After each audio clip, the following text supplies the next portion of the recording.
இலக்கை அடைவோம். அன்புள்ள சகோதர சகோதரிகளே, உங்களுடன் ஒரு நிமிடம். தக்ஷிணேஸ்வரத்தை நோக்கி போய்க் கொண்டிருக்கிறீர்களா? கடந்த 2 தினங்களாக நிறைய பொருட்களும் மனிதர்களும் உங்களுடன் பேசியிருக்கின்றனர். வாழ்க்கையின் அடிப்படை பற்றியும் நமது வளர்ச்சி குறித்தும் சிந்திக்க முடிகிறதா? என்னதான் வாழ்க்கையை புரிந்து கொண்டாலும், நம்மை நாம் உயர்த்தி கொண்டாலும், மனித வாழ்க்கை பற்றிய சில விடை காண முடியா வினாக்கள் உள்ளன. அந்த வினாக்களை உங்களிடம் கேட்கிறோம். கேள்விகள்: உண்மையில் நாம் யார்? உடலா, உயிரா, இல்லை என்றும் அழியாத அமரர்களா? இன்பமும் துன்பமும் நிறைந்ததுதான் வாழ்க்கையா? இன்பத் துன்பங்களை கடந்து பேரானந்தம், வாழ்வின் பயமற்ற அமைதி போன்றவற்றை பற்றி சிந்தித்தது உண்டா? அனைத்தும் மாறிக்கொண்டிருக்கிற இவ்வுலகில் மாறாமல் என்றும் விளங்கும் ஒன்று உண்டா என்ற யோசனை வந்ததுண்டா? எதற்கும் கட்டுப்படாமல் சுதந்திரமானவர்களாக இருக்க விரும்பியதுண்டா? எல்லாம் யாரால் நடக்கிறது? இந்த உலகத்தை படைத்து காத்து கொண்டிருப்பவர் யார் என்ற கேள்வி எழுந்ததுண்டா?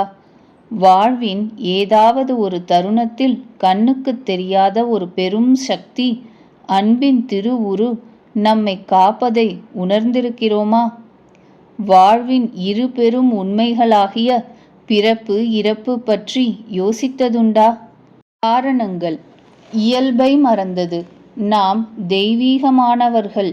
இந்த இயல்பை விட்டு நாம் எந்தளவுக்கு விலகுகிறோமோ அந்த அளவிற்கு நமது ஆனந்தத்தையும் அமைதியையும் அடகு வைக்க வேண்டியுள்ளது. லட்சியத்தை மறந்தது. நமது முன்னோர்கள் மெய்ஞானம் அடைவது என்பதை வாழ்க்கையின் லட்சியமாக கைக்கொண்டிருந்தனர். இந்த உயர் லட்சியத்தை அடைவதற்கான சாதனையாக வாழ்க்கையின் ஒவ்வொரு செயலும் அமைந்தது. லட்சியம் உடையவன் 1000 தவறு செய்தால் லட்சியமற்றவன் கணக்கற்ற தவறு செய்வான் என்று சுவாமி விவேகானந்தரின் கருத்துப்படி இந்த உயர்ந்த லட்சியம் அவர்களின் வாழ்வை தர்ம நெறியில் இட்டுச் சென்றது.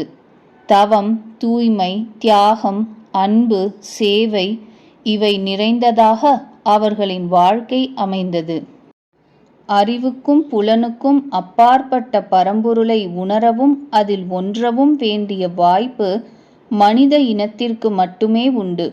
தவம், புலனடக்கம், ஈடுபாடு இவற்றின் மூலம் உயர்ந்த மெய்ஞானத்தை அடைய வாய்ப்பிருந்தும் அதற்கு முயற்சிக்காது வெறும் உண்டு உறங்கி சிறைப்பட்டவர்களாய் வாழ்ந்து கொண்டிருக்கிறோம். தன்னை பற்றிய அறிவு என்பது, தன்னை அறிதல் என்பதே உண்மையான அறிவு என நம் நாட்டினர் கருதினர். உலகிலுள்ள அனைத்தையும் அறிந்துள்ள இன்றைய மனிதனுக்கு தன்னை பற்றிய அறிவு தற்காலத்தில் குறைந்துள்ளது. எனவே இயற்கை, சமூகம் இவற்றிற்கு இடையேயான அவனது இயல்பும் குறைந்துள்ளது. தீர்வு: நம்மை பற்றியும், நாம் இருக்கும் உலகத்தை பற்றியும், பிரபஞ்சத்தில் நமக்கு பங்கு பற்றியும் தெளிவாகவும் ஆழமாகவும் புதிரான உண்மைகளை புரிந்து கொண்டால் துன்பம் நேரும் பொழுது துன்பப்பட மாட்டோம். தோல்வி வரும், ஆனால் தோல்வியுற மாட்டோம். ஆமாம், மெய்ஞானம் பெறுவது, முழுமையான சுதந்திரத்தை அடைவது, இறைநிலை பெறுவது என்ற உயர்ந்த இலக்கை கொண்டு அதனை பெறுவதற்கான வாழ்க்கை நெறியில் ஈடுபட வேண்டும்.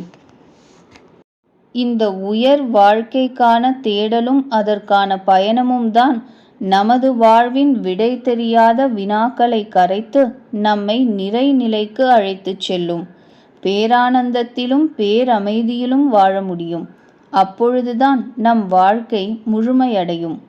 இந்த உயர் வாழ்க்கை லட்சியத்தை அன்றாட வாழ்வியலோடு இணைத்து வாழ்ந்து காட்டியவர்தான் அன்னை ஸ்ரீ சாரதா தேவியார்.